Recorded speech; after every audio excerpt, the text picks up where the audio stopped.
काफ़ी हद तक 100% तो मैं नहीं कहूँगा चेंज हो जाता है, बट अगर कुछ एक्सटेंट तक चेंज आता है तो वो उस जस्ट बॉर्न बेबी के लिए तो कितना बेनिफिशियल रहेगा जो कि उसके पेरेंट्स कर सकते हैं। में थोड़ा ज़्यादा होते हैं तो फिर वो ज़्यादा परेशान होता है। दूर करूँ अपने से और उस चीज़ के बारे में ना सोचूं जितना हो सके।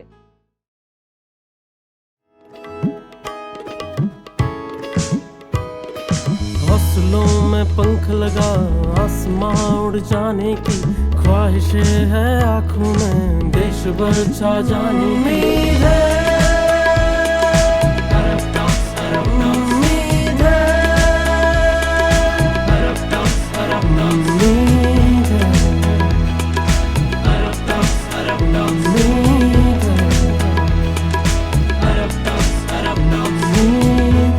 Inspiring stories of humans.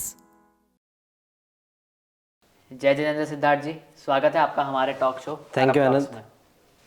सो थोड़ा अपने बारे में बताएं ताकि हमारी जो ऑडियंस है आपको जान जाए। जी बिल्कुल, मैं एक एस्ट्रोलॉजर हूँ और उसको रीडिंग बेसिकली मेरा काम है। विद दैट मैं एक वास्तु कंसल्टेंट भी हूँ, साथ में न्यूमरोलॉजिस्ट भी हूँ और साथ में ही कलर थेरेपी का काम भी करता हूँ।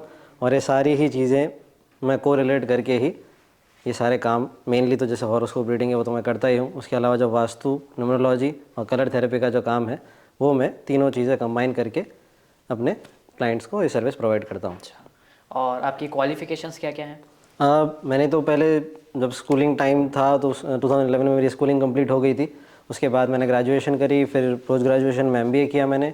देन मैंने एस्ट्रोलॉजी के कुछ डिप्लोमा कोर्सेज़ किए एंड अब मैं फ्यूचर में PhD करने जा रहा हूँ in astrology.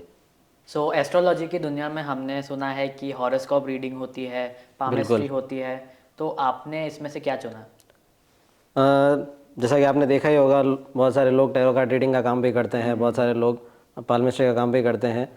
Horoscope reading basically मैंने इसलिए चूज़ किया था क्योंकि इसमें जो एक्यूरेसी आती है, यानी कि आज जैसे आप सपोज मेरे पास आए और आपको पर्टिकुलर कोई चीज़ के बारे में जानना है कि मैं इस पॉइंट ऑफ टाइम पे ये चीज़ लॉन्च करना चाह रहा हूँ, चाहे वो अपना बिजनेस हो, चाहे आप कोई जॉब ज्वाइन करना चाह रहे हैं या किसी भी तरीके से आप कोई भी चीज़ अपनी लाइफ में फ्यूचर को देखते हुए प्लान कर रहे हैं, तो वो चीज़ें, वो एक्यूरेसी सिर्फ और सिर्फ हॉरोस्कोप रीडिंग के बेसिस पे निकल के आती है। पाल्मिस्ट्री में आप भले देख लेंगे, आपको बता देंगे आपकी भाग्य रेखा अच्छी है, आपका बुध पर्वत अच्छा है, सब अच्छा है, लेकिन उससे आपको ये नहीं बता पाएंगे कि आपको कौन सा काम कब करना है।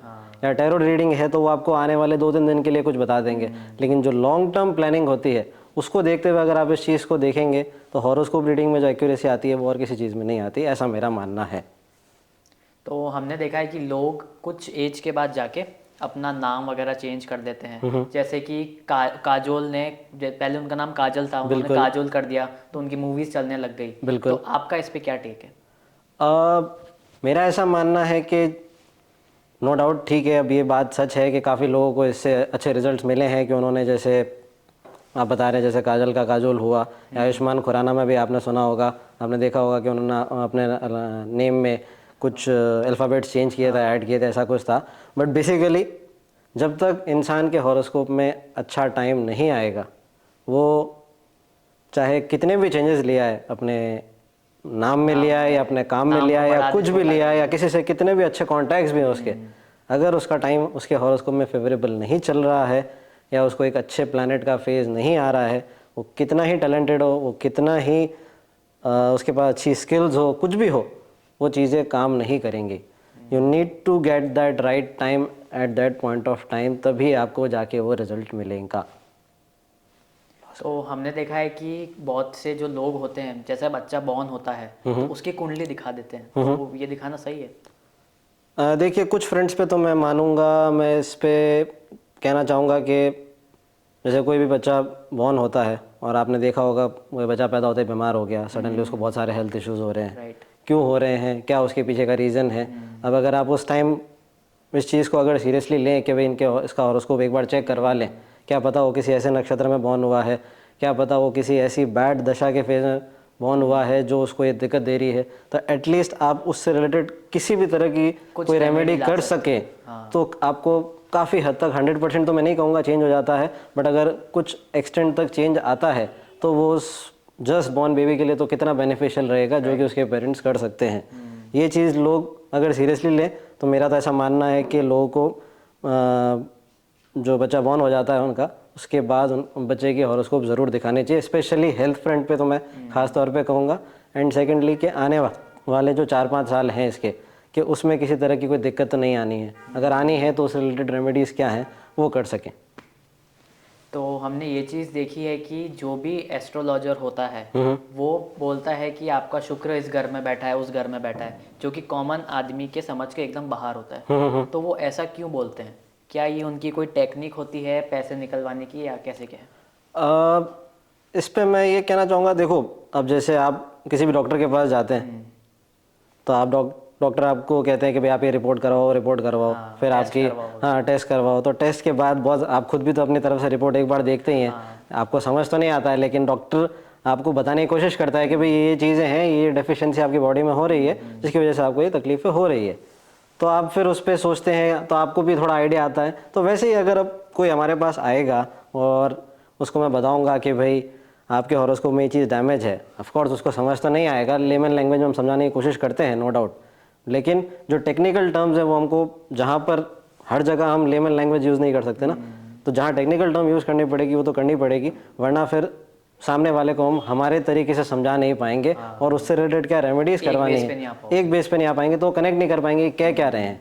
लाइक मेरे पास कोई सपोज मेरे कोई क्लाइंट आते हैं, मैं उनको कहता हूँ कि भाई आपके हॉरोस्कोप में ये गुरु राहु का चांडाल दोष है, तो चांडाल दोष उनको समझ नहीं आएगा, फिर मैं उनको समझाऊंगा कि इससे प्रॉब्लम्स क्या आ रही है, तो मैं कहूँगा कि भाई आपको लाइफ में धोखे बहुत होते हैं, तो वो कहेंगे हाँ होते हैं, तो अब वो उससे कनेक्ट कर पाएगा कि हाँ ये इस दोष की वजह से मैं ये चीज़ लाइफ में सफ़र कर रहा हूँ। या जैसे कोई इंसान है कि सपोज़ किसी की ऐसी राशि है जो कि उसको बहुत ओवर थिंकर जैसे होते हैं, तो बहुत ओवर थिंकिंग इशूज़ होते हैं किसी को, तो मैं कहूँगा आपको इस वजह से ओवर थिंकिंग इशूज़ हो रहे हैं, तो उस चीज़ को कनेक्ट कर पाएंगे। अब अगर वो चीज़ मैं उन्हें बोलूँगा ही नहीं तो उन्हें क्या पता चलेगा कि मैं क्या समझाना चाह रहा हूँ, तो ये बात है। तो ऐसा कुछ नहीं है कि हम नोइंगली ऐसा कुछ कर रहे हैं, इंटेंशनली ऐसा कुछ कर रहे हैं, तो ये चीज़ है। तो वैसे थोड़ा सुपरस्टिशियस हो जाएगा, मैं भी अंगूठी पहन के बैठा हूँ यहाँ पे तो जो लोग आपके पास आते हैं और आप उनको अलग अलग तरीके के नग होते हैं वो सजेस्ट करते हो, तो इसमें आप कहते हो कि आप अच्छी क्वालिटी का लोगे तो आपको ज़्यादा इफेक्ट करेगा, तो ये सही में ऐसा होता है या फिर खाली बोलने की बात है? नहीं, देखिए स्टोन्स की पावर तो नो डाउट बहुत इंपॉर्टेंट होती है, और सही स्टोन पहनना सबसे इम्पोर्टेंट बात होती है। लाइक जब आप किसी एस्ट्रोलॉजर के पास जाते हैं तो वो आपको सबसे पहले तो सही स्टोन बताए, ये बहुत ज़रूरी है। फिर उसका वो किस स्ट्रेंथ का पहनना है, उसकी क्या इंटेंसिटी होनी चाहिए, वो सेकंड इम्पॉर्टेंट चीज़ है। अब अगर यही दो चीज़ें वो आपको सामने वाला गलत बता दे तो फिर वो स्टोन पहनना आपके कभी काम नहीं आएगा, वो आपको एडवर्स इफेक्ट्स ही लेके आएगा आपकी लाइफ में, और फिर आपका बट नेचुरल विश्वास हटेगा कि नहीं ये तो चीज़ होती ही नहीं है, मेरे को तो पहनने को कहा था और मेरे तो ये नेगेटिव हो गया। तो most important thing here is कि आप सही स्टोन पहन रहे हैं या नहीं। इसके सब्स्टिट्यूट्स भी आते हैं, जैसे एमरल्ड करके जो स्टोन होता है तो वो रियल स्टोन होता है, उसका सब्स्टिट्यूट क्या होता है, उसको कहते हैं हम पन्ना, हिंदी में कहो तो पन्ना, या फिर आप उसको कह सकते हैं कि भाई एक सब्स्टिट्यूट स्टोन है, आप पोटा जिसको कहते हैं हमारी लैंग्वेज में। तो ये स्टोन्स आप पहनते हैं तो नो डाउट रिजल्ट मिलते हैं, लेकिन ओरिजिनल जैसे आपका असिस्टेंट ही रहेगा, वो अनंत भंडारी नहीं बन सकता, वो वाली बात है। तो ये चीज़ है, तो स्टोन सही पहनना बहुत ज़रूरी है।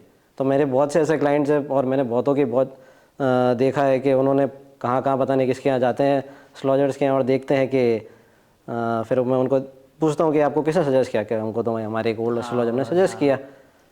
मैंने कहा कैसे सजेस्ट किया, किस बेसिस पे किया, कुछ समझ नहीं आता है, और वो काफ़ी सालों से पहनते आ रहे हैं और उनको माइंड में ये चीज़ आती है कि स्टोन पहनने के बाद हमको प्रॉब्लम्स आ रही है, लेकिन जस्ट बिकॉज उनको उन पर फेथ है वो स्टोन को चलाए जा रहे हैं। तो ये चीज़ बहुत दिक्कत देती है, जो कि मैंने ख़ास तौर पे देखी है।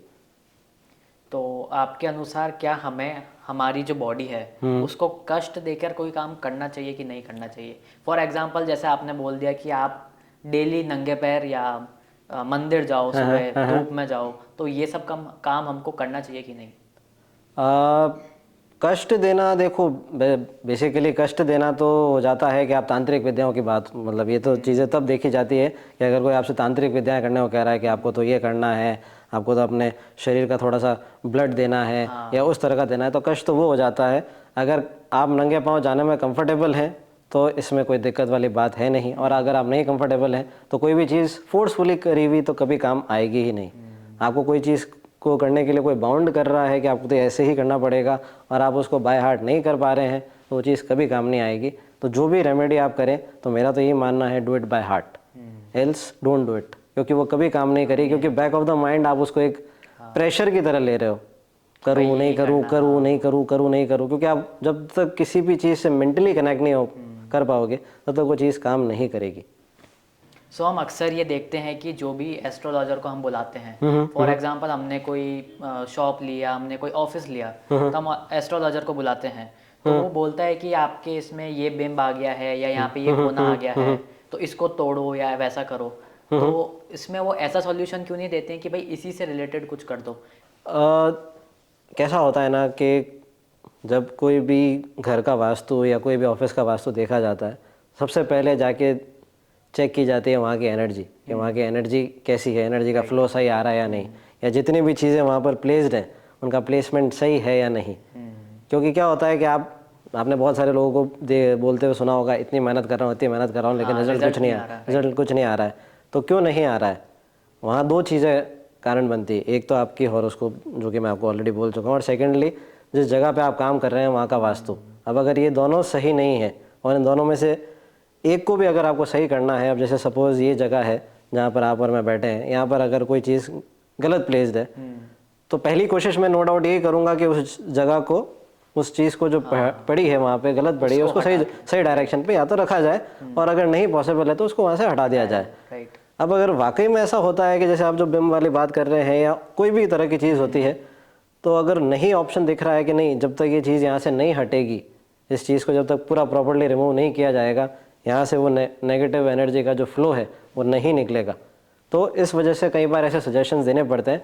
कोशिश यही रहती है सबकी कि भाई जो करंट प्लेसमेंट हो उस जगह का है, उसको देखते हुए ही उस चीज़ को ऐसे सेटल किया जाए कि भाई हाँ सब कुछ इजीली चल जाए, ना कि बहुत ज़्यादा आपको रिनोवेशन टाइप कुछ करवाना पड़े। सो आपके हिसाब से एक असली एस्ट्रोलॉजर की क्या पहचान है? मेरे हिसाब से असली एस्ट्रोलॉजर तो वही है कि जब उनके पास कोई उनका क्लाइंट आता है और वो बहुत सारी उम्मीदें लेके आता है, तो उनकी ड्यूटी बनती है कि उन सबसे पहले तो उनको सही तरीके से गाइड करे। कोई अपने मैरिज के लिए आ रहा है, कोई अपने करियर के लिए आ रहा है, कोई अपनी फैमिली के लिए आ रहा है, कोई अपने बच्चों के लिए आ रहा है, अलग अलग वजहों से कोई ना कोई आ रहा है। तो सबसे पहले तो उनकी ड्यूटी ये बनती है कि उनको सही तरीके से गाइड करे। किसी भी ऐसी चीज़ को लेके कोई ऐसी बात ना कह दे कि जो कि सामने वाले के दिमाग में बैठ जाए कि नहीं मेरे साथ तो ये होने जा रहा है। क्योंकि जब आप किसी कुंडली देखते हैं तो आपको इंसान देख के बात करनी पड़ती है कि ये इंसान इस चीज़ को कैसे लेगा अपने अंदर, वो समझ पाएगा नहीं समझ पाएगा, ओवर थिंकर है तो उसकी क्या सिचुएशन हो जाएगी, पैनिक तो नहीं कर जाएगा या उसको कोई सेटबैक तो नहीं लग जाएगा। तो बहुत सारी चीज़ें देखनी पड़ती है और उस हिसाब से हर एक इंडिविजुअल क्लाइंट से अलग अलग तरीके से बात की जाती है। ऐसा नहीं होता है कोई भी आया और उसको देख लिया कि हाँ तुम्हारे साथ तो ये होने जा रहा है। बात कहने का एक तरीका होता है, अगर वो तरीका आपका सही नहीं है तो फिर आप सही एस्ट्रोलॉजर होते हुए भी सही चीज़ नहीं गाइड कर पाएंगे। भले ही आप बता सही रहे हैं, आपके जो प्रेडिक्शन है वो भी सही है, लेकिन अगर आप उसको सही तरीके से नहीं कह पा रहे हैं तो आप अपने क्लाइंट को सेटिस्फाई नहीं कर पाएंगे। तो मेरी नज़र में तो एक सही एस्ट्रोलॉजर वही है जो अपने क्लाइंट को सही तरीके से सही डायरेक्शन में गाइड करे। So how astrology can help in choosing the right path? Horoscope जो होती है उसमें हर तरह के हाउस है, लाइक आपके कम्युनिकेशन का हाउस है, आपके एजुकेशन का हाउस है, आपकी लीडरशिप का हाउस है, आपकी डेस्टिनी का हाउस है। वैसे ही एक हाउस होता है 10th हाउस, जो कि डिसाइड करता है कि आप लाइफ में क्या काम करेंगे या आपकी हॉरोस्कोप किस काम के लिए बनी है या वो आपसे क्या काम करवाना चाह रही है। जैसा कि आपने बहुत सारे लोगों को देखा होगा, पढ़ाई तो कुछ और करी और आज काम तो कुछ और कर रहे हैं। तो ये क्यों होता है? क्योंकि उनको राइट टाइम पे राइट गाइडेंस नहीं मिलती है। तो अब जब ये दिक्कत आती है, यानी कि आपको राइट टाइम पे राइट गाइडेंस नहीं मिलती है, तो फिर आप पढ़ाई कुछ और करते हैं और फिर काम कुछ और करते हैं। तो ये जो लिखा है वो तो आपको करना ही है, जो लिखा है वो तो आपको करना ही है। तो अल्टीमेटली अब आप जो आपको रास्ता ऑलरेडी आपका सीधा सीधा था, आप उसको घूम के उस तक पहुंचे। तो यहाँ पर जो है वो एस्ट्रोलॉजी बहुत काम आती है, यानी कि हॉरोस्कोप रीडिंग बहुत काम आती है कि भाई अगर आपने राइट टाइम पे किसी से कंसल्ट कर लिया, जैसे कंसल्टेंट्स क्या करते हैं, आपको एडवाइस ही देते हैं ना कि भाई आप ये करियर चूज़ कर लो, आप ये करियर चूज़ कर लो, या आपको MBA करना है तो आप ये कोर्स करो, या आपको इंजीनियरिंग एग्जाम्स की प्रिपरेशन करनी है तो इस तरीके से प्रिपरेशन करो, तो आपको गाइड करते हैं। तो एस्ट्रोलॉजी भी क्या है, we are not here to change anything, हमारा काम है यहाँ पर आपको राइट पाथ दिखाना। फिर चाहे वो आपका करियर का हो, चाहे आपके बिजनेस का हो, चाहे आपकी जॉब का हो, और वॉट एवर इट इज़, कि राइट टाइम पे राइट चीज़ को करना कितना इम्पोर्टेंट होता है। अब आपका हॉरोस्कोप उस टाइम पीरियड में क्या चाह रहा है, that is way more important. Right. अगर वो सपोर्टिव नहीं है तो कुछ नहीं बनेगा, अगर वो सपोर्टिव है तो स्टेप बाय स्टेप सब कुछ बनता जाएगा। होता जाएगा। बिल्कुल सो जैसा कि आप यंग एस्ट्रोलॉजर हैं, बिल्कुल तो जो आपका क्लाइंट बेस है जी। तो वो यंगस्टर वाला, यूथ वाला है, या फिर जो हमारे जो पेरेंट्स हैं वो है? देखिए ऐसा है कि क्लाइंटेल तो नो डाउट दोनों ही इक्वल ही कहूँगा मैं, बट ये चीज़ ज़रूर कहूँगा कि जो यूथ है यानी कि जो हमारी आपकी जनरेशन है, वो ये ज़रूर इस चीज़ को पसंद कर पा रही है कि हाँ कोई हमारी ही जनरेशन का हमारे बीच आया है विद सम सॉल्यूशंस। हाँ। क्योंकि वो चीज़ एक्सप्रेस नहीं कर सकते अपने पेरेंट्स को, या वो चीज़ अपने पेरेंट्स को कन्विंस नहीं कर पा रहे हैं। ऐसी बात हो गई कि वो बीच उसमें हाँ समुद्र में बिल्कुल, हाँ आप वो ship लेके चीज़, पहुंच गए। तो वो लोग मुझसे ज़्यादा कनेक्ट कर पा रहे हैं फ्रीली, क्योंकि वो ये सोचते हैं कि हाँ ये हमारी एज का है तो इसकी हमारी सोच, Right, इसकी हमारी same होगी। मेंटेलिटी मैच होगी। तो और कई बार ऐसा देखा है मैंने कि मतलब जैसे मेरा जो भी क्लाइंट है, मैं कोई टाइम बाउंड केस नहीं रखता कि नहीं 1 घंटे में ही रहेगा या 45 मिनट्स में आपको कंप्लीट करना है, या ऐसा नहीं, क्योंकि मैं क्लाइंट से हमेशा एक रिलेशन मेंटेन करके चलना पसंद करता हूँ। तो मैंने ये चीज़ हमेशा रखी है कि मैंने टाइम बाउंड कभी कुछ भी नहीं रखा है। तो बहुत से ऐसे क्लाइंट्स होते हैं अब जो कि ऑफकोर्स अपनी जनरेशन के, वो काफ़ी सारी चीज़ें एक्सप्रेस करना चाहते हैं, but they have no one to listen, जिनको वो समझा सके कि हम क्या चाह रहे हैं। राइट। तो वो चीज़ ज़रूर है कि वो मुझसे बहुत कनेक्ट कर पाते हैं इस चीज़ को लेके। तो ये चीज़ ज़रूर कहूँगा कि इस चीज़ की बदौलत ही उनका फेथ भी और इस चीज़ की तरफ डेवलप हो पा रहा है, एंड विद दैट वो इस चीज़ को लाइक एक्सेप्ट कर पा रहे हैं कि हाँ ये चीज़ होती है, एंड जैसा मैं उनको प्रिडिक्ट करता हूँ या जो मैं उनके बारे में बताता हूँ उनके कैरेक्टरिस्टिक्स को लेके, तो उस चीज़ से कनेक्ट कर पाते हैं कि हाँ कुछ भी फेक नहीं है। जो चीज़ आज तक हमारे पेरेंट्स करते आए हैं या दिखाते आए हैं, जो भी आए हैं, तो वो सही है। इट्स जस्ट कि उनको कोई बताने वाला नहीं था इस तरीके से, तो वो चीज़, वो तरीका शायद उनको पसंद आ रहा है, ऐसा मेरा मानना है। सो एक हमने ये देखा है कि जो भी एस्ट्रोलॉजर होता है वो कोई भी बात सीधी सीधी नहीं करता है। वो पहले आपको इधर उधर घुमाएगा, पहले आपको सारी जो बैड चीज़ें वो बताएगा, उसके बाद जाके वो सॉल्यूशन देता है। तो इसके पीछे आपकी कोई ऐसे पर्टिकुलर सबकी एक जैसी स्क्रिप्ट रहती है कि क्या सीन रहता है? नहीं, ऐसा तो बिल्कुल नहीं। मैं कहूँगा कि सबकी स्क्रिप्ट एक जैसी रहती है। होंगे नो डाउट, बिल्कुल आपकी बात सही है, तो मैं इस बात से डिनाई भी नहीं कर सकता कि कुछ लोग ऐसा करते हैं। हाँ, पर मैं हाँ बिल्कुल प्रॉब्लम दिखाते हैं, बिल्कुल फिर उसको बेचते हैं। बिल्कुल वो उनका अपना पैसा बनाने वाला तरीका है। तो ये चीज़ मैं ज़रूर कहूँगा कि हर कोई ऐसा नहीं करता है। अगर 50% लोग ख़राब हैं तो 50% लोग अच्छे भी हैं, यानी कि 50% एस्ट्रोलॉजर ख़राब हैं तो 50% अच्छे भी हैं। तो जो अच्छे हैं वो अपना काम बखूबी तरीके से कर रहे हैं, उस प्रॉपर मैनर में कर रहे हैं, ताकि कोई मिसगाइड ना हो या किसी के साथ कोई ऐसी चीज़ ना हो जाए कि जिससे उसको लॉन्ग टर्म में बहुत नेगेटिव इम्पैक्ट पड़े। तो ये चीज़ तो मैं बिल्कुल नहीं कहूँगा। हाँ, ये चीज़ ज़रूर होती है कि हमको गलत भी बताना पड़ता है। नहीं बताएंगे तो कल को आप लोग ही आके कहेंगे कि भाई आपने तो बताया ही नहीं क्या और हमारे साथ ये हो गया। तो ऐसा करते हैं वो। जैसे आपने शायद सुना होगा, ये पूजा करवा लो, आपकी कुंडली में काल सर्प दोष है। तो मैंने तो बहुत सारे ऐसे क्लाइंट्स हैं मेरे जिनकी कुंडली में काल सर्प दोष थे ही नहीं, फिर भी वो किसी एस्ट्रोलॉजर के पास गए, उन्होंने वो कह दिया कि भाई आपके तो काल सर्प दोष है, इसलिए आपकी लाइफ में ग्रोथ नहीं हो रही है। अब जब मैं उनकी कुंडली देख रहा हूँ तो रीज़न तो कुछ और निकल रहा है उनकी ग्रोथ नहीं होने का। उसमें काल सर्प दोष वाला तो सीन कहीं है ही नहीं, क्योंकि उस कुंडली में काल सर्प दोष था ही नहीं। तो ये चीज़ होती है, नो डाउट, मैं मना नहीं करूँगा इस फ्रंट पे। अब देखिए दुनिया ऐसी है, तो डॉक्टर्स अच्छे भी होते हैं और बुरे भी होते हैं। जो अच्छे होते हैं उनका एक अलग क्लाइंट बेस होता है, और जो नहीं होते हैं फिर उनका आपको पता है नाम कितना ख़राब होता है। सो हमने अक्सर हमारे जो बड़े लोग हैं उनसे ये चीज़ सुनी है कि जो सोने की दिशा होती है वो आप सही डायरेक्शन में सोओगे तो ही आपके जो नेगेटिव थॉट्स है वो पॉजिटिव में बदलेंगे, या जो पॉजिटिव है वो नेगेटिव में बदलेगा। तो ऐसा मतलब क्या रहता है इसका? देखिए अगेन वही वास्तु वाली बात आ गई है यहाँ पे, कि जब आप एक घर में रह रहे हैं तो जो आपका बेडरूम है जहाँ पर आप सोते हैं, तो जब आप सो रहे हैं तो आपकी पूरी बॉडी एक स्लीप मोड में जा रही है, ठीक है, जहाँ किसी भी तरह की कोई एक्टिविटी नहीं होगी। हाँ, लेकिन आपका जो सबकॉन्शियस माइंड है वो सोते हुए भी एक्टिव रहेगा। तो अगर आप राइट हेड का प्लेसमेंट करते हुए, यानी कि जब आप सो रहे हैं तो आपका जो हेड का प्लेसमेंट है वो अगर राइट डायरेक्शन में नहीं है, आपने देखा होगा लोगों को एकदम से रात को एंजाइटी इश्यूज होने लग जाते हैं, लोग घबरा के उठ जाते हैं, कोई ना कोई फेयर होता है मन में। तो अब अगर ऑलरेडी जो इंसान अपनी पर्सनल लाइफ से बहुत परेशान चल रहा है या प्रोफेशनल लाइफ से चल रहा है किसी भी तरह से, तो अगर वो इंसान अगर अपने घर में आके अच्छे ऑरा में आके अच्छे एनवायरनमेंट में नहीं रह पा रहा है अगर, तो फिर उसका बॉडी का जो नेगेटिव माइंडसेट है वो किस लेवल पे राइज हो जाएगा, आप ये सोचिए। तो जो कहा जाता है कि भाई आपको तो सही दिशा में रख के सोना चाहिए सर, या आपका जो डायरेक्शन है वो सही होना चाहिए, आपका बेडरूम सही जगह पे होना चाहिए, तो यहाँ मैं नो डाउट ज़रूर कहूँगा vastu plays a big role, कि ठीक है, क्योंकि एस्ट्रोलॉजी अपनी जगह है और वास्तु अपनी जगह है, दोनों पैरेलल चलते हैं और दोनों की इक्वल इम्पोर्टेंस है। तो अगर ये दोनों साथ अगर कोई इंसान फॉलो करता है इन दोनों को, तो आई थिंक वो अपनी काफ़ी प्रॉब्लम्स खुद ही अपने हाथों से सॉल्व कर सकता है, ये मेरा मानना है। सो अभी हम करेंगे हमारा जो सिग्नेचर इवेंट है, that is rapid fire. Okay, so first question is what's the favourite part of your work? To get as many clients as possible, this is what I would say. Next is what do you do in your free time? Free time में ऐसे तो mainly क्योंकि काम astrology का ही है, तो astrology related work ही रहता है most of the time. Research रहती है। हाँ, रिसर्च रहती है, तो उससे रिलेटेड बुक्स ही पढ़ता हूँ फ्री टाइम में तो specially. How do you manage stress?